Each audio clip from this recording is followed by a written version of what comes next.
Hello LD friends, this is Nancy again. And we're still to LD module and GAN. Where do you even find ICs on the modules? Yeah, we all been there. And today I'm going to show you how to spot the driver ICs and row ICs. And we're using 3 different LD modules. Let's dive in. Indoor modules. The red area is the driver IC, and the blue area is the row decoder. By zooming on the image, we can read. The driver IC is DP3265S. The row decoder is RUC725AD. Outdoor modules. The driver IC.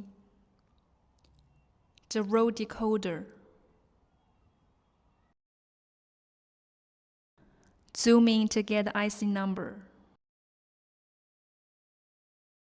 Flexible modules. The driver IC, the row decoder.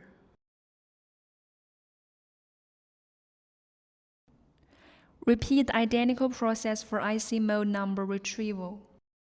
Okay guys, if you have any questions like what if my module looks different, leave your comment below and please don't forget to save this video so you can check it later. See you next time.